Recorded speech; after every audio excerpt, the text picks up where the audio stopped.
Operation Sindoor గురించి ఏం చెప్తారు? ఆపరేషన్ సింధూర్ గురించి చెప్పాలంటే నాకు మాటలు సరిపోవట్లేదు.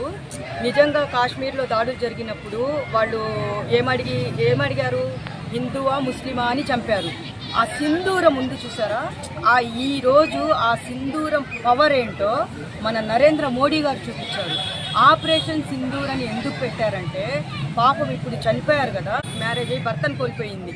వాళ్ళు వాళ్ళు ఎట్లా హిందూ సాంప్రదాయాలు ఎట్లా పాటిస్తారో అందరికీ తెలుసు, అవునా కాదా? ఈ operation Sindoor title mind block అయిపోయింది నాకైతే. అది చూడంగానే ఫోన్లో చూశాను, టీవీలో చూశాను.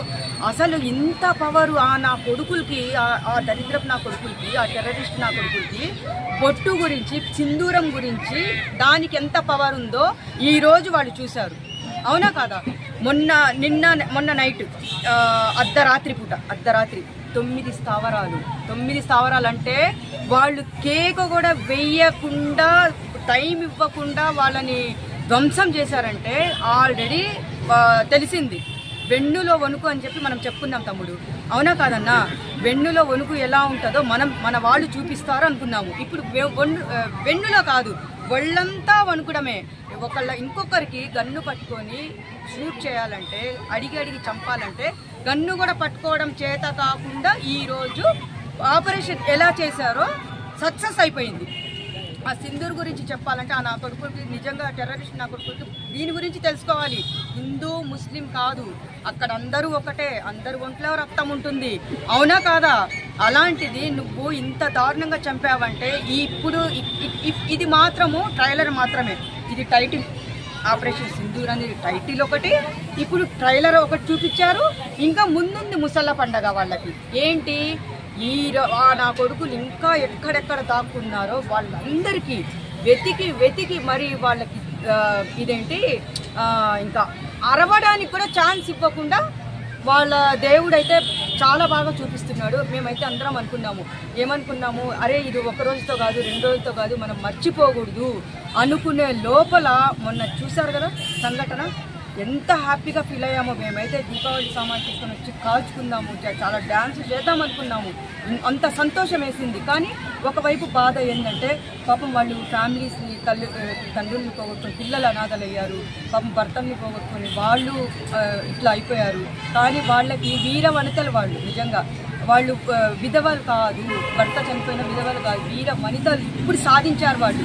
ఈరోజు ఎంత వాళ్ళు సంతోషం చూపించినా కానీ, వాళ్ళ మనసులో ఎంత సంతోషం ఉన్నా కానీ పోయిన వాళ్ళు తిరిగి రారు, అవునా కాదా? అదొక్కటి మాత్రం మనందరికీ బాధ ఉంటుంది. ఒకవైపు అటువైపు వాళ్ళు చేసింది, నరేంద్ర మోడీ గారు మంచి డిసిషన్ తీసుకున్నారు, రియల్ హీరో అనిపించుకున్నారు. కానీ ఒక్కొక్క కన్నీటి కొట్టు మనం మాట్లాడుకున్నాము, ఒక్కొక్క వాళ్ళు చనిపోయిన నది వీళ్ళు ఇంత నరకం చూస్తున్నారు, వాళ్ళ బాధలు వర్ణనాతీతము. ఒక్కొక్క కన్నీటి బొట్టు విలువ ఈరోజు నరేంద్ర మోడీ గారు చూపించారు. రివెంజ్ ఏందో తీర్చుకున్నాము, మనమేందో. వాళ్ళు దొంగ దెబ్బ కొట్టారు, దొంగ నా కొడుకులు, వీళ్ళు స్ట్రైట్గా వెళ్ళి అటాక్ చేశారు. అది మగతనం అంటే. నువ్వు వీళ్ళని చంపి, మగవాళ్ళని చంపి, ఆడవాళ్ళ పసుపు కుంకుమలు తీసుకొని కాదురా నా కొడుకల్లారా.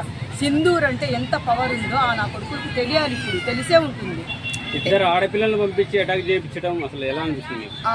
దాని గురించి చెప్పడానికి మాటలు సరిపోవట్లేదు నాకు. నిజంగా హ్యాట్స్ ఆఫ్ వాళ్ళకి. అంటారు కదా, మగవాళ్ళకంటే ఒక అడుగు ముందే ఉంటారు ఆడవాళ్ళు, అవునా కాదా? వాళ్ళు ఈరోజు నిరూపించారు వాళ్ళిద్దరు. వాళ్ళకి నిజంగా హ్యాట్స్ ఆఫ్. వాళ్ళ ధైర్యానికి నిజంగా వాళ్ళు ఎక్కడున్నా మనము కోటి దండాలు, కాళ్ళు మొక్కాలి. మనము ఈరోజు ఆడవాళ్ళు ఏంటనేది నిరూపించారు. నిజంగా చాలా సంతోషంగా ఉంది. ప్రతి ఒక్క ఆడపిల్ల గర్వించదగ్గ విషయం ఇది మనందరికీ. ఇద్దరు ఆడపిల్లలకి మీరు ఎలా కృతజ్ఞతలు తెలియజేస్తారు? నిజంగా వాళ్ళు ఎక్కడున్నారో నాకు తెలియదు, కానీ నిజంగా వాళ్ళు నా ఎదురు పడితే కానీ నేను ఎంత హ్యాపీగా అంటే, వాళ్ళకి సన్మానం చేసి, వాళ్ళ కాళ్ళకి దండం పెట్టి, వాళ్ళ కాళ్ళు గడిగి నెత్తిన చల్లుకోవాలనిపిస్తుంది నాకు. అంటే అంత సక్సెస్ చేశారు వాళ్ళు, అవునా కాదా?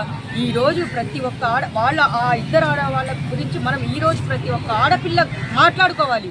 ఇద్దరు ఆడపిల్ల అంటే ఇలా ఉండాలి, ఇలా ఎదుర్కోవాలి, ప్రాణాలకు తెగించి ఇంత సక్సెస్ చేసి నిజంగా వాళ్ళు చాలా బాగా చేశారంటే వాళ్ళకి నిజంగా హ్యాట్స్ ఆఫ్ నిజంగా.